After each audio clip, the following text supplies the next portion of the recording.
നിങ്ങൾ പറയുന്നത് സംഭവിക്കും. ദൈവത്തിൻ്റെ മാറ്റമില്ലാത്ത വചനം ശ്രദ്ധിക്കുന്ന പ്രിയപ്പെട്ടവരെ, നിങ്ങൾ പറയുന്നത് സംഭവിക്കും. എന്താണ് നിങ്ങൾ പറയാൻ ഇഷ്ടപ്പെടുന്നത്? ദൈവത്തിൻ്റെ വചനം പറയുന്നു, നമ്മുടെ നാവിന്മേൽ മരണമുണ്ട്, ജീവനുണ്ട്. നാം എന്താണോ പറയുന്നത് അത് സംഭവിക്കും. ആരാണത് പറഞ്ഞത്? യേശു കർത്താവ് തന്നെ അനുഗമിച്ച തന്നോട് കൂടെ ഇരുന്ന ശിഷ്യഗണത്തോട് പറഞ്ഞു, ആരെങ്കിലും സംശയിക്കാതെ നിങ്ങളുടെ മുൻപിൽ കാണുന്ന മലയോട് നീങ്ങി കടലിലേക്ക് പോകാം എന്ന് പറഞ്ഞാൽ നിങ്ങൾ പറയുന്നത് സംഭവിക്കും എന്ന് ഞാൻ സത്യമായിട്ട് നിങ്ങളോട് പറയുന്നു. പ്രിയപ്പെട്ടവർ, ഇത് ഞാൻ പറഞ്ഞതല്ല, യേശു പറഞ്ഞതാണ്. നിങ്ങൾ പറയുന്നത് സംഭവിക്കും.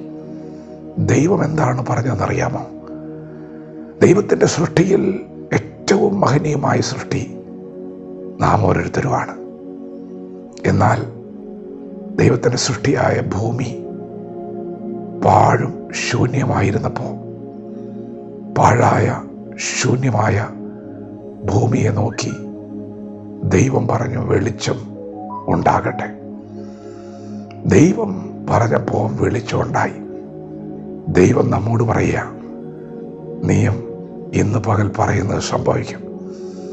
പ്രിയപ്പെട്ടവരെ, പാഴായിരിക്കുന്ന ശൂന്യമായിരിക്കുന്ന ഭൂമിയെ നോക്കി അത് പാഴാണ്, ശൂന്യമാണ് എന്ന് പറയാൻ ആർക്കാണ് കഴിയാത്തത്? നിങ്ങളുടെ മുൻപിൽ ക്രമം കെട്ട് നടക്കുന്ന ഒരു വ്യക്തി ഉണ്ടെങ്കിൽ, അതൊരു സഹോദരനോ സഹോദരിയോ ആണെങ്കിൽ, അത് ശരിയല്ല, അവരുടെ പോക്ക് ശരിയല്ല, ഇങ്ങനെ പോയാൽ അങ്ങനെ സംഭവിക്കും എന്ന് പറയാൻ എല്ലാവർക്കും കഴിയും.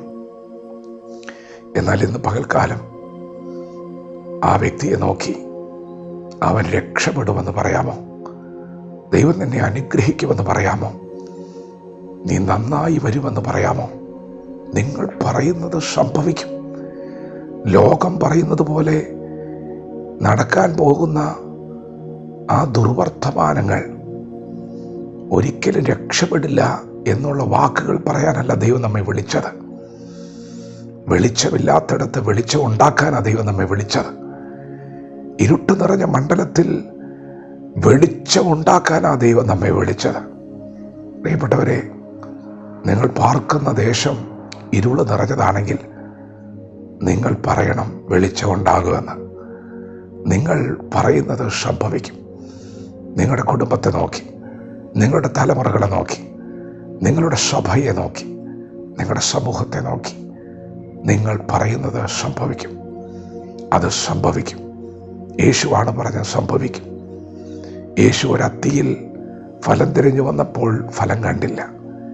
ഇനി ഒരിക്കലും ഫലം ഉണ്ടാകില്ല എന്ന യേശു പറഞ്ഞ വാക്ക് നിമിത്തം ആ അത്തി വേരോടെ ഉണങ്ങിപ്പോയി. അത് കണ്ട ശീമോൻ പത്രോസ് ഗുരുവിനോട് പറഞ്ഞു, റബ്ബി, നീ ഇന്നലെ പറഞ്ഞതുപോലെ സംഭവിച്ചല്ലോ. യേശു പറഞ്ഞാൽ സംഭവിക്കും. യേശു പറഞ്ഞത് സംഭവിച്ചല്ലോ. അതെ, അങ്ങനെ തന്നെയാണ്. എന്നാൽ യേശു പറഞ്ഞത് അങ്ങനെയല്ല. നീ പറയുന്നത് സംഭവിക്കുമെന്നാണ്. പ്രിയപ്പെട്ടവരെ, ദൈവത്തിന് നിങ്ങൾ വിലയേറിയവരാണ്. നിങ്ങൾ പറയുന്നത് സംഭവിക്കുമെന്ന് എല്ലാവരും പറയില്ല. പക്ഷേ നിങ്ങളെ സൃഷ്ടിച്ച ദൈവമാണ് പറയുന്നത്. നീ പറയുന്നത് സംഭവിക്കും. ദൈവം നിനക്കൊരു വിലയിട്ടിട്ടുണ്ട്. നിന്റെ വാക്കിനെ ചലിപ്പിക്കാൻ ദൈവം റെഡിയാണ്.